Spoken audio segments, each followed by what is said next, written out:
I remember well, in my early days, seeing upon my grandmother's mantel-shelf an apple contained in a phial.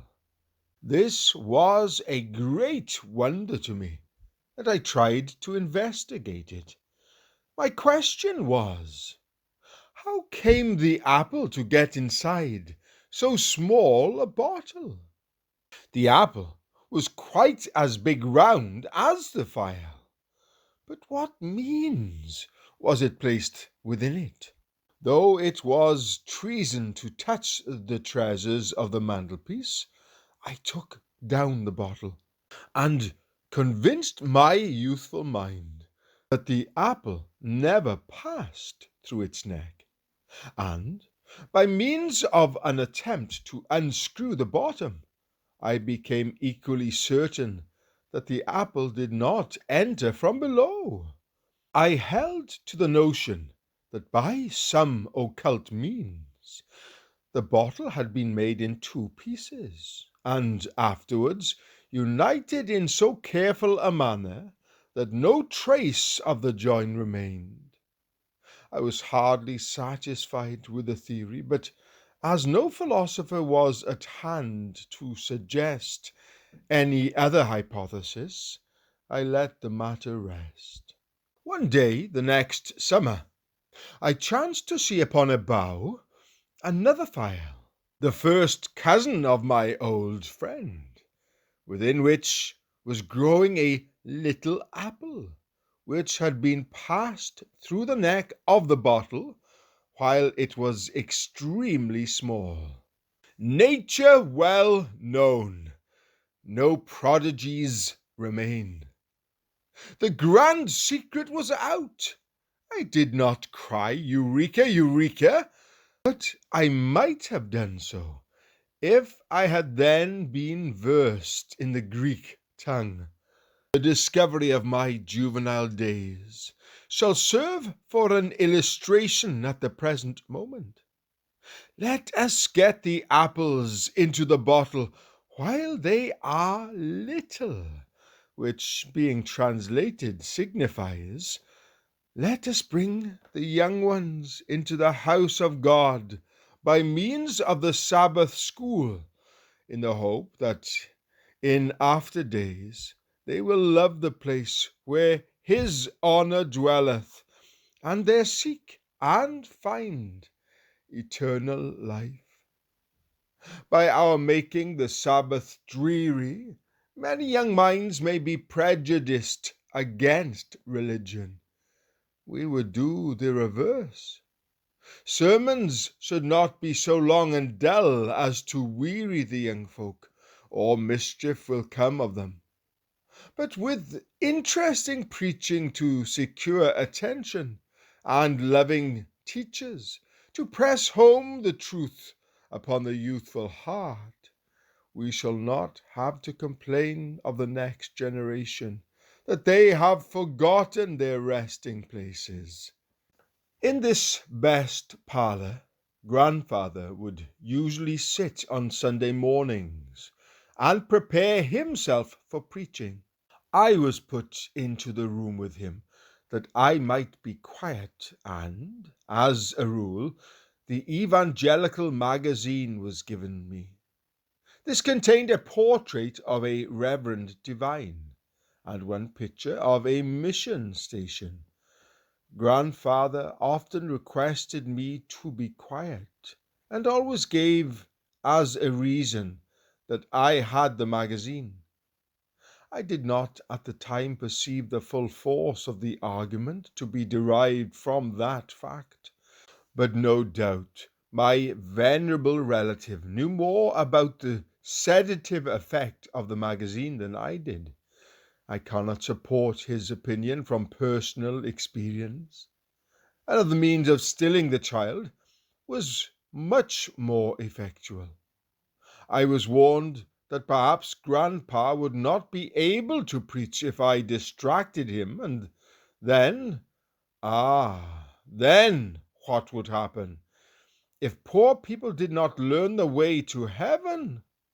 This made me look at the portrait and the missionary station once more.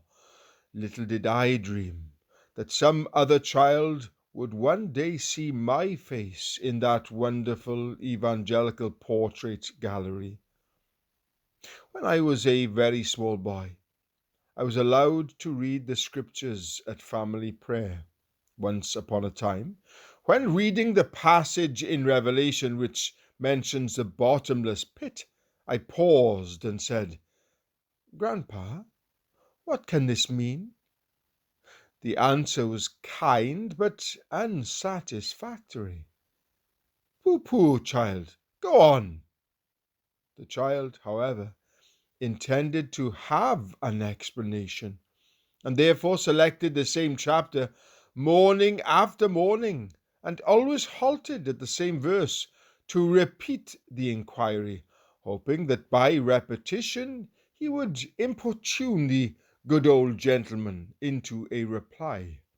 The process was successful, for it is by no means the most edifying thing in the world to hear the history of the mother of harlots and the beast with 7 heads every morning in the week, Sunday included, with no sort of alteration either of psalm or gospel.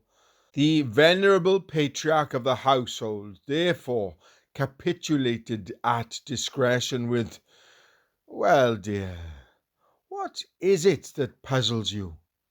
Now the child had often seen baskets, but with very frail bottoms, which in course of wear became bottomless, and allowed the fruit placed therein to drop upon the ground.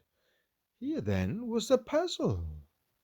If the pit aforesaid had no bottom, where would all those people fall to who dropped out of its lower end? A puzzle which rather startled the propriety of family worship, and had to be laid aside for explanation at some more convenient season. Queries of the like simple but rather unusual stamp would frequently break up into paragraphs of a miscellaneous length, the Bible reading of the assembled family, and, had there not been a world of love and license allowed to the inquisitive reader, he would very soon have been deposed from his office. As it was, the scriptures were not very badly rendered, and were probably quite as interesting as if they had not been interspersed with original and curious inquiries. I can remember the horror of my mind when my dear grandfather told me what the idea of the bottomless pit was. There is a deep pit, and the soul is falling down. Oh, how fast it is falling! There, the last ray of light at the top has disappeared, and it falls on, and so it goes on falling, on, for 1,000 years. Is it not getting near the bottom yet? Won't it stop? No, no, the cry is, on.